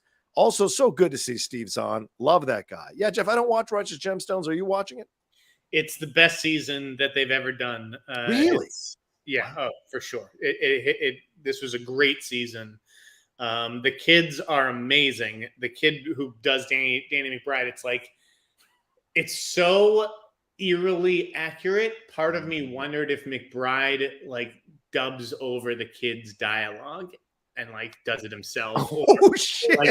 What's his own voice somehow backing up this kid's vocals or something. That's how fucking scary good it is. But I have to say, I mean, as good as the impression that the boy does of Danny McBride, the actual performance of young Judy Gemstone is incredible. Okay. I think that she, even though she may not look or sound like Edie Peterson in the way that this kid looks like Danny McBride, captures the essence of her and what it was like to be the overlooked middle child. And she's great. The show is fantastic this season. A+ work from everybody, and it's nice to see Steve Zahn as well. Yes. I should catch up at some point. I should catch up on that show at some point.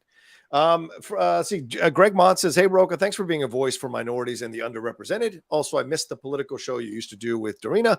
I think you ended it prematurely. Well, at the time, there wasn't much happening. And to be honest with you, I don't know how these guys on these channels do it every day, because it is so demoralizing and debilitating and emotionally just tough to look at the world and see how certain people see the world. And it's crazy. And to see more and more people start to feel the same way, it just overwhelms you. So for my own mental health, we ended the show, but maybe at some point we'll pick it back up again, or at least I'll pick it back up again. John ends a lot of things prematurely, though. But I've never sent a jar of semen. I want to make it clear. John. You said it, Phil. Fred, his milk. Fredtastic said, great show. AI can duplicate many jobs in Hollywood, especially non-creative executive positions. Just saying. I'm also excited for the creator, and I wonder if the Mission Impossible franchise would consider a new lead in John David Washington. It'd be good. Jeff, what do you think? He actually would be good. I mean, that is the question, right? They keep positioning Mission Impossible 8 as like this finale, right? A finale of sorts for Ethan Hunt, even though you know that the franchise will inevitably continue, you know, with some other actor or maybe with Cruise, but Cruise is now like the Angela Bassett, Alec Baldwin type or whatever. Right. Yeah, he wouldn't be a bad idea for a lead. I mean, you know, Tenet, even that chase movie that he did on Netflix the other year, like a year or two ago with Alicia Vikander. Oh, right. Yeah. Nobody saw that. And then, we'll see how the creator does. There's something I don't love about John David Washington, but I also recognize how much potential he has. What is it? Is it because he's the son of Denzel Washington? I do think he kind of has sometimes a dead eye thing going on. Oh, interesting. Okay. Fair enough. Luke Skywanker says, any thoughts on No Hard Feelings? Great comedy. We talked about it a couple of days ago, but Jeff, do you want to, or a couple of episodes ago, do you want to say anything about it? I liked it quite a bit. I didn't love it. But yeah, I thought it was pretty funny for a summer comedy. She totally goes for it, and the kid is good. I think it needed a little bit more around it. Yeah. You know, so like, you know, stronger supporting characters or something like that. Maybe one other big sort of beach fight scene that you know, everybody's sort of talking about. Yeah. But yeah, I thought it was pretty good for the most part. Yeah, I liked it. It was good for what it was. It wasn't great, but I liked it for what it was. You know, yeah, for sure. It had heart. Yeah, it had heart. You can't say much. We can't say that about many things nowadays, for sure. All right, Jeff. Any final words? Any final things we didn't cover that you want to talk about? Anything we were gonna cover that we didn't talk about? Okay, let me just see. Yeah, look at the list we came up with there. Oh, I'm not looking at that. I'm checking like DMs and things like that. Can't talk about that. Can't talk. No. You're getting a behind the scenes of the show right now. We're both looking to make sure. Jason Blum. Oh, Ben Platt. Do you want to talk about Ben Platt's Nepo baby thing? His response? I mean, I do. I just like the Nepo baby thing drives me crazy. And like Ben Platt is super talented. He is. Okay. I mean, kid was on Dear Evan Hansen. Like, do I think that his dad got him the role in Dear Evan Hansen? No. Do I think that his dad maybe opened doors for him early in his career, got him in front of casting directors, made it so that his talent was known? Yeah, but he's talented, and that's the only thing that should matter. That's the bottom line. I mean, if someone was better than Ben Platt, the cream rises to the top. I don't believe, you know, I think if you're really, truly talented, someone's going to discover that talent. Yeah. I mean, the thing is, what father wouldn't do that for their child, first of all? And second of all, the world is unfair, and certain people have a leg up, and they're going to get into certain situations. That's just the way the world works. So you've got to figure out how to navigate within that world.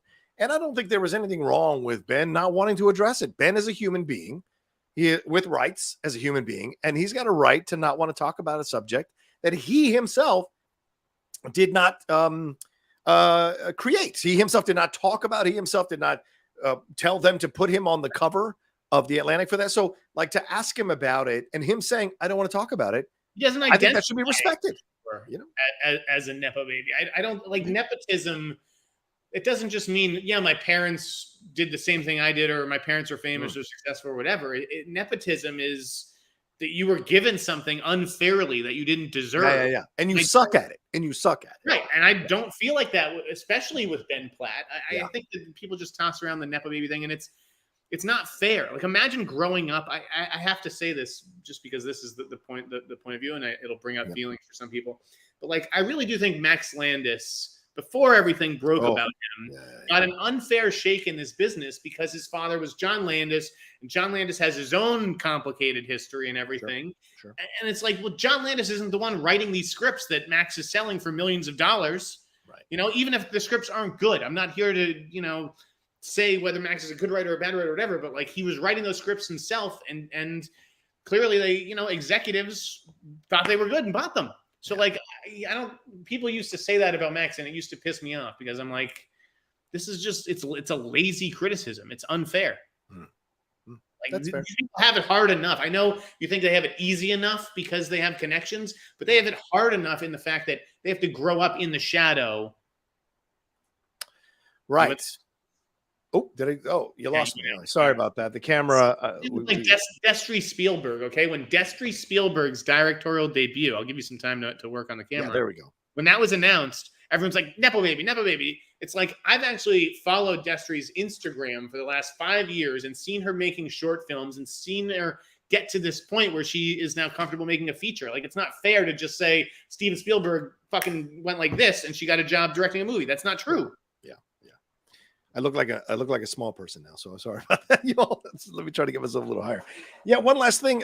Kenneth Branagh and Gargoyles film, Jeff. That's a big deal right now. What's the truth around Kenneth Branagh and the Gargoyles film? I can't get any higher, unfortunately. No truth at all. Say that again. There's no truth to the Gargoyles Kenneth Branagh thing right now at all. Okay. All right. Oh, Jesus. Don says Jesus is a Nepo baby. What? Okay. All right. Cut it out. Cut it out. You're only worshiping Jesus because his father's God. Oh, and Netflix scrapping the He-Man show or He-Man movie. $30 million. I mean, Mattel is about to really get their butts kissed over Barbie. So do you anticipate that they'll use this? No, this was absolutely the right call. I can't believe they let it go on this long, quite frankly. Right. Really with fucking Kyle Allen as He-Man. $30 million, Jeff. $30 million. And rumored to be twice as much. Yeah. Oh, right. Yes. Because you're not only you're reimbursing Sony for its development costs, right? I imagine, to make Sony whole when you buy the property from them. Then you're paying people to develop it for you. Right. Then you're paying people to hold the talent because of these delays. Yeah. Right. That was one of the things that was intimated in that story, was that they had to hold to keep the Nee brothers on and to keep Kyle Allen attached. And apparently those guys are still attached. But obviously, if somebody does step up to the plate here and take this project off of Netflix's hands, they're going to want to do their own thing. I cannot imagine either of those attachments sticking. I think this was a good decision by Netflix. You do not spend $150 million on a He-Man movie. That is insane. Yeah. Agreed. On top of the that you spent on development. Yeah, well, they are still shopping it. Apparently, Universal was considering it. So they're still very much. Universal's the last studio that would do it. They don't make like egregiously stupid decisions. That's true. Let me ask you about the Rotten Tomatoes thing. Okay, we got to take. We're over half an hour. Can we take a break real quick so I know where to put the ads, and then we'll do this as the final thing? We'll wrap up, in like 5 minutes. All right. All right, go ahead. Rotten Tomatoes, what is it? And God damn it. They invited a zillion people to join the ranks this week. People who, you click on their Twitter and it's like, I'm the host of some podcast and I have 200 Twitter followers and this is my blog. And it's like, I'm not saying that great criticism can't come from these people. And but like there has to be some standard or barrier of entry. And I'm not trying to sound like the gatekeeper because truthfully, I'm not a part of Rotten Tomatoes. Or, maybe I am from the Collider days, but like I don't submit anything. I don't want anything to do with them. Okay. I'm not trying to gatekeep, but I do think that there needs to be certain standards. You can't just go see 20, 30 movies a year and then type out your reactions and say, well, I'm a film critic and I deserve my vote should count as much as the variety film critics. Not that I even know how the Rotten Tomatoes algorithm is calculated and whether it gives more weight to top critics. But it's like someone should have to at least make the decision to hire you and say, your opinions have value. You have something to say. I'm going to pay you for those opinions. And now you're a professional critic. Are you really ready for me to break this down? Because it's much more complex than, okay. So first of all, in the Rotten Tomatoes thing, they delineate, and to be fully honest, I'm a Rotten Tomatoes tomato meter approved critic. I'm not a Rotten Tomatoes approved critic. There's two different things. I am a tomato meter approved critic versus a Rotten Tomatoes approved critic.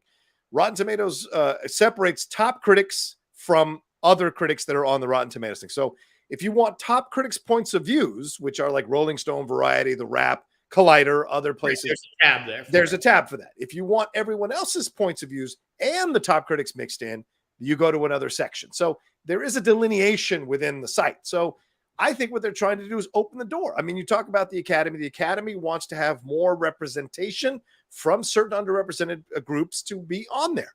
You say they accepted a lot of people at Rotten Tomatoes. I saw 4 or 5 people tweeting out or posting on Facebook that they weren't accepted or heard nothing back from Rotten Tomatoes, so they didn't get into it. So I think there is gatekeeping already going on at Rotten Tomatoes. They're looking at someone's resume, they're looking at their stuff. You have to submit like all these links to your stuff. So it isn't just randomly picking people. You have to submit shit. You have to be active for the last 3 years, and you have to show real credentialed stuff that you're going to do, and then you get approved to be part of the Rotten Tomatoes system. So it isn't just a bunch of people. But the other side of this is, Jeff, did you have a problem with the Academy making a deal with Letterboxd and essentially throwing validation on top of Letterboxd critics by working with the Academy? The Academy has no place.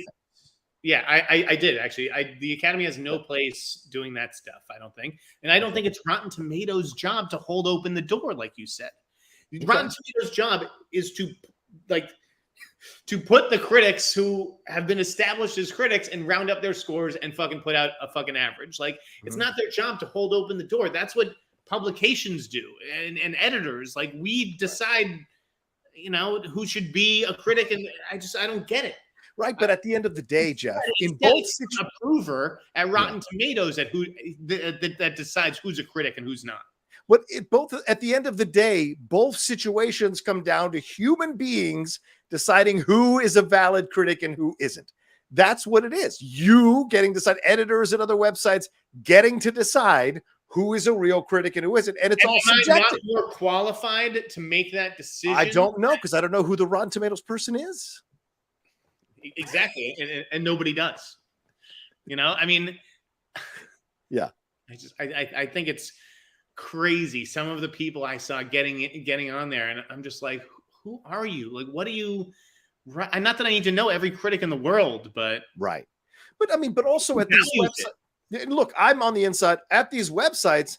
A lot of these motherfuckers who get into these positions hire their friends. Yes. They never look outside their friend circle to bring in new voice. They rarely bring in new voices. They're always bringing in their friends, the same people over and over again, because their buddies got to work and they love working with them. So by the same token, you're also dealing with a system that you're telling these new critics to break through, where all these people play favorites to their friends, essentially Nepo friends, that they're handing them these things. So people coming in can't break through. So Rotten Tomatoes, I think, and Letterboxd, as I'm kind of coming around over Letterboxd, is an essential thing for people to feel connected to the movie industry, wanting to review things and to hone their skills if they want to hone their skills as reviewers. Why should that be a bad thing? I don't think that's a bad thing. IMDb meter is for, though. Like, I just don't see it as Rotten Tomatoes' place necessarily. Like, that's your opinion. You don't think it's Rotten Tomatoes' place, yet they're one of the biggest aggregators, if not the biggest,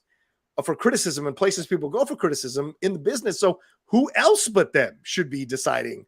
There should be a standard for the criticism. I mean, I don't know. We'll probably just go around and but I get your point of view. Like, I'm not in any way trying to say that you're not wrong. Or you're wrong. I'm just saying there's a counter to what you're saying, but we're all entitled to believe what we want to believe. But I want to say one thing attached to this. I saw some young critics complaining about some of the criticism that they were getting for their film reviews. And I'm looking at you right now. I defend your right to be on Rotten Tomatoes and to be on Letterboxd and to maybe one day break into a website. But I'm going to tell you this right now. After I haven't been in this business for 8 fucking years, get a thick skin, because if you can't handle being criticized, don't criticize other people. Don't criticize creatives. Don't criticize executives. Don't criticize anybody. This game is tough. All right. Fans and critics criticize creatives. You can handle a little shit from fans. And if you can't, get out of the fucking business. It's just that simple. I'm 100% with you. You definitely need to have a thick skin.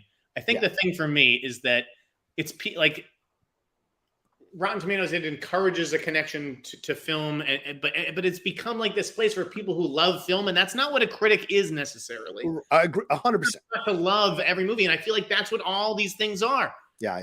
There's no critical thought really going into it. You didn't take a critical studies class at college. There's just nothing. It's just and there's no frame of history. I mean, half of these people who I feel like got into Rotten Tomatoes the other day are like 22 years old. Not to say I wasn't reviewing movies at 19, because I was, right, you know, but like my shit didn't count on some score that's touted in ads and things. I just find, I don't know, I find the whole admission thing distasteful.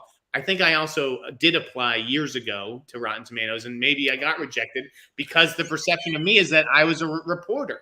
But it's like, okay, I'm a reporter, Moonlight, who does criticism sometimes. All these people they probably work at a Best Buy or they work at McDonald's, and then they write reviews at night. Like, what makes them, what's the difference? But I also think the other part of this is that the people you're talking about that you're revering at these sites, they too have been kissing the studio's asses, kissing the director's asses, and hesitate to write negative reviews. Jeff, we've had experiences with critics that we know who hesitate to write honest reviews because they're afraid of losing their connection to studios, to writers, to directors, their status that they cherish so much in this business, or in real, getting death threats, which some critics have received at times from some crazed fans. That's legitimate. But the other stuff, so you're saying we should revere these sites and they're the ones who should decide who's a critic or not, yet they're selling their fucking souls all the time for their connections and their status because they want to keep their subscribers high. They want to keep making money on their Patreon. They want to keep their YouTube going. Jeff, come on. Nothing is clean. Nothing is fucking clean. And you're right. It is more complicated than I'm probably making it out. Yes. I do agree with you that there are these cabals, particularly not so much in LA, but New York. There's like a New York cabal of critics. Okay. And you see them, bylining lists, whether it's at Vulture or, where is the old place that used to do them all the time? Rolling Stone. And it's Rolling Stone. It's the same, like 7 or 8 East Coast critics. Yeah. And it's like, you're right, that has to come to an end. I have 3 critics, okay? I have Abe Friedtanzer, who I've met once. Okay. I have Isaac Feldberg, who I've met once, and I've got Kim Voyner, who I've never met. You can't... You mean it above the line. You mean it above the line. You can't... you shouldn't be able to, like, hire your friends. Or I hate that. I think you're right. It's bullshit. Yeah. Yeah, people want to instinctively work with people who they trust and can get along with, but, like... I don't think that's the point of movie criticism. I want to hear from different people other than me. Yeah, I agree, which is why I think. Yeah. Go ahead. Sorry. What did you say? No, good. This is why I think some of the idea that Rotten Tomatoes opens the doors or Letterboxd opens the doors to places for people to go to get some film criticism. I think from other points of views. Breaking news. Oh, okay. Breaking news. What do we got? Dune 2 has been pushed to 2024. Warner Brothers is also assessing new release dates for The Color Purple and Aquaman 2. Oh, no. Jeff! So let me just break this down. So Dune 2, I think you have to move because... Yeah, I can understand that one. Right. You need the actors to promote that movie. Same thing with Zendaya's Challengers movie. You can't release that without Zendaya promoting it. What would be the point of that? That's the whole reason you made the movie. Right. Good point. Yes. So Challengers is definitely getting pushed. Dune 2, it sounds like it's now official that is being pushed. Okay. Yeah, you need Timothée Chalamet. You need Zendaya. You need all these people there. You can't risk going out with that movie. Yeah. And now's the time when you have to make the decision. Even if the strike clears up in September, and the Dune 2 release would have been fine. You can't take that gamble. Yeah. But why are we pushing Aquaman 2? Just drop the fucking thing already. For God's sakes, Jeff. They have 3 movies coming out in December within 2 weeks of each other, which never made a lick of fucking sense. Okay. You have Wonka and Color Purple, which are 2 musicals opening within 2 weeks of each other. And then Aquaman, which, obviously is a completely different audience than The Color Purple. I don't understand releasing 2 movies, within 5 days of each other necessarily. Right. But I feel like you have to leave Aquaman where it is because, what else is going to get all the money this Christmas? What is the big Christmas release? It's Aquaman, isn't it? Yeah, I guess so. Yeah. So I don't understand why you'd move that one, but I could see why you'd move Dune 2. The question is, when do you move it to? Do you move it to next March to the Batman slot? Because you have to understand, Warner Brothers loves March. Right. Batman, Justice League, all that shit. So don't be surprised if Dune 2 goes there. Yeah, I could see that. Yeah, Wonka's coming out. Aquaman Lost Kingdom at this point, Rebel Moon, but that's going to be Netflix, and The Color Purple. Yeah, those are the December movies. So yeah, I guess that would be Aquaman too. So you got a point. Why move it when you can make money off that? Why move it? I mean, it just seems like you'd move Wonka. Like, yeah, maybe. Yeah. In Color Purple, you can't move because it's your awards movie, right? Unless you, I mean, I saw footage, and I don't really think it has awards potential. Okay. But if that is your awards pony, you have to leave it in December. Yeah, I guess Dune 2 wound up being the odd movie out. I wonder if they move Wonka up to October. Ooh, maybe. What if Wonka takes the place of Dune? But it's the same thing. Like, you need Timmy to promote that. So I don't know. I don't know what Warner Brothers is thinking right now. Are you going to be okay when Oppenheimer wins Best Picture because all these movies got moved because of the strike? I mean, are you going to be okay with this? That's a great question. I still feel that Killers of the Flower Moon will come out no matter what, mainly because that has a director who can do press, you know, and Leo doesn't do a whole ton of press anyways. Right. So you can have Marty step up and do it. And I just based on what I've seen, I think Killers has a better shot at Best Picture. I know it's maybe considered too violent, but you know, you look at The Departed and that one, and No Country for Old Men, and there's plenty of violent movies that have won. So, dude, if Apple gets 2 Best Picture wins in 3 years, Jesus Christ, all the streaming services will slam their heads through walls, dude. I'm honestly, I mean, just to come in and do that. I mean, Apple though, with the case of that one, that is a Paramount movie. Right. Fair point. That Apple's distributing. It's not like Coda, which was distinctly Apple. Yeah, I mean, that project's been in development a long time, Killers of the Flower Moon. But you know, maybe it is a lesson to other studios. Well, you know what? Step up and foot the bill. Yeah. You know, you want to win? Fucking here's Scorsese, here's Leo, here's this great book. Why didn't you just finance the whole thing? Why does it need to go out through Apple? Yeah, good point. We are almost 2 hours into this. Yeah, I gotta go. I gotta see FYC. You're the one sticking around. All right, we have 500. Interrupted though. One last L. Smithy. Thanks for replying to my comment on Twitter, Jeff. It confirms one important thing. You haven't muted me yet. Thanks again for the show, guys. There you go. Yeah, okay. We can wrap up there. Okay. Thank you guys so much for joining us. We appreciate it, madly. Thanks for the StreamLabs super chats. As you're going away, please remember to subscribe to the channel. I am dead set and determined to get to 50,000. That means 20,000 more subscribers in the next 6 months, or 5 months, I guess. I'd appreciate you all helping us do that by subscribing down below and hitting that bell button so you know when we're dropping the comments. If you're watching it later, leave a like and leave a comment. Would appreciate this as well. Jeff, where can they find you? Any new reviews you got coming out? Let people know. AboveTheLine.com for everything fun. LA Mag occasionally. I was a little surprised they didn't want a Barbie or Oppenheimer review, but I get that Barbenheimer is sort of where we are as a culture. True. Yeah, I think that's about it. Check out bunkcaptain.com though. Bunkcaptain.com. Okay. All right. And Above the Line, right? AboveTheLine.com, for God's sake. Yeah. Yes. Well, I said that one, but Bunk Captains for labels for summer camp. If anybody has kids still going this month. Oh wow. There you go. As for me, you can follow me, as you guys know, at The Rocha Says on Twitter, Instagram, and TikTok, The Outlaw Nation on Twitch. And a programming note, we will be having some form of Geek Buddies in the next few days. It might be on Sunday live after Comic-Con is over, and a conversation about all the stuff that happened at Comic-Con. Look for that. And also, if you're into sports and the Women's World Cup, I am firing back up Game Time Sports channel on YouTube. So I will be covering the Women's World Cup for the United States. I'm wearing my United States pants right now. I can't wait to watch their game tomorrow night. Let's cheer on the USA ladies together. I'll be doing watch-alongs of the game. So if you're into that, come and follow me there. All right.